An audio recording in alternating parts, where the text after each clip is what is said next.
A വിജയരാഘവന് സ്വീകരണം നൽകി. Palakkad LDF Lok Sabha സ്ഥാനാർത്ഥി എ വിജയരാഘവന് ഇന്ന് ഒറ്റപ്പാലത്ത് സ്വീകരണം നൽകി. S Ajaykumar, K Premkumar MLA, M Hamza, മറ്റ് CPIM LDF പ്രവർത്തകരും ചടങ്ങിൽ പങ്കെടുത്തു.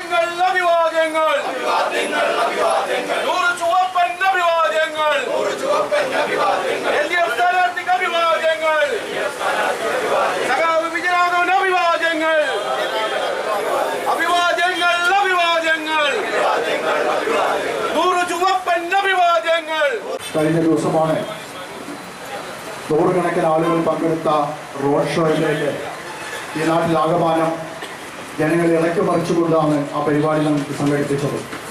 രണ്ടാമത്തെ പര്യടനം ഇന്ന് രാവിലെ ചെക്കിടി പേരൂരിൽ നിന്ന് ആരംഭിച്ച് ചെക്കിടി പാലപ്പുറം എന്നിവിടങ്ങളിൽ സ്വീകരണത്തിന് ശേഷമാണ് ഒറ്റപ്പാലത്ത് എത്തിച്ചേർന്നിട്ടുള്ളത്. ഈ സുഹൃത്തുക്കളെയും ഇടതുപക്ഷ ജനാധിപത്യത്തിലെ പ്രവർത്തകരെയും തെരഞ്ഞെടുപ്പ് ലോക്കൽ കമ്മിറ്റിക്ക് വേണ്ടി ഹാർദവമായി സ്വാഗതം ചെയ്യുകയാണ്. നമ്മുടെ പ്രിയങ്കരനായ സ്ഥാനാർത്ഥി സഖാവ് എ വിജയരാഘവൻ നമുക്ക് ആർക്കും തന്നെ പരിചയപ്പെടുത്തേണ്ടതില്ല. നേരത്തെ ഇവിടെ MP ആയിരുന്ന ആളാണ്, പാർട്ടിയുടെ പോളിറ്റ് ബ്യൂറോ മെമ്പറാണ്. നാട്ടിലെ നിരവധിയായ പ്രശ്നങ്ങളിൽ മൂർത്തമായ പ്രശ്നങ്ങളിൽ ഇടപെട്ടുകൊണ്ട് തന്നെ ഇന്ന് ജനഹൃദയങ്ങളിലേക്ക് ആഴ്ന്നിറങ്ങി ചെന്നിട്ടുള്ള വ്യക്തിത്വമായി ഏതാനും ദിവസങ്ങൾക്കുള്ളിൽ തന്നെ മാറിക്കഴിഞ്ഞിട്ടുള്ള സഖാവിനെ നിങ്ങൾക്ക് എല്ലാവർക്കും വേണ്ടി ഞാൻ സ്നേഹപൂർവ്വം സ്വാഗതം ചെയ്യുന്നു. ഇടതുപക്ഷ ജനാധിപത്യത്തിന് വേണ്ടി നേതാക്കളായ സഖാവ് അജയ്കുമാർ,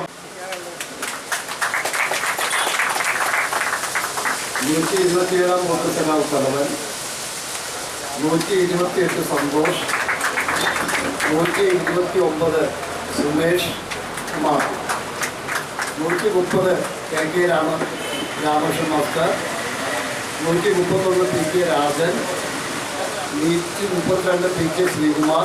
നമ്മളെല്ലാവരും ഒരുമിച്ച് വളരെ ഗൗരവത്തോടുകൂടി ഏറ്റെടുക്കുന്ന ഒരു ചരിത്ര സന്ദർഭമാണ്.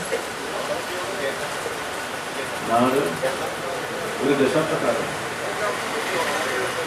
ലോകത്തിലെ തന്നെ ഏറ്റവും വലിയ വലതുപക്ഷ രാഷ്ട്രീയ സേന അതിൻ്റെ ആകൃതമായ മൂല്യങ്ങൾ നമ്മുടെ നാടിൻ്റെ മേലെ അടിച്ചേൽപ്പിച്ച് അധികാരത്തിൽ തുടരുക. ഇന്ത്യയുടെ പ്രത്യേകത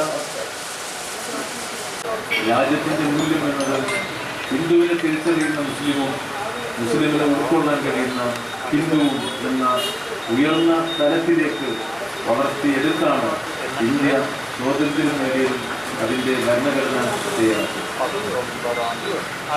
അതുകൊണ്ടാണ് തൊട്ടടുത്തുള്ള രാജ്യങ്ങളൊക്കെ പട്ടാള ഭരണത്തിലേക്കും ജനാധിപത്യ വിരുദ്ധതയിലേക്ക് പോയപ്പോൾ ഇന്ത്യ 75 കൊല്ലമായി പരിധിക്കുള്ളിലെങ്കിലും ഒരു ബൂർഷ്വാ പാർലമെന്റ് ജനാധിപത്യം വന്നുകൊടുത്തു.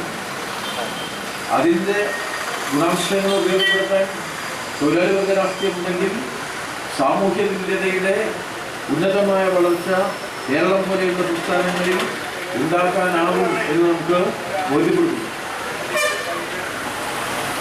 കേരളത്തിന് പുറത്ത് വ്യത്യസ്തമായ അനുഭവമുണ്ട് എന്ന് മറക്കാതെയല്ല ഞാൻ പറയാം.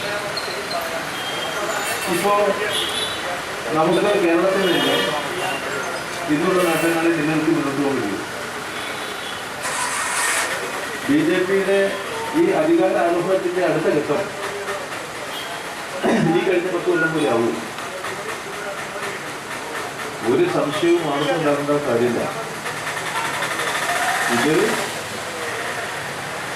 വീണ്ടും ഒരു BJP ഭരണം അവർ രൂപകൽപ്പന ചെയ്യുന്നത് പോലെയാണ് വരുന്നെങ്കിൽ അത് നമ്മൾ കരുതുന്നിടത്തല്ല.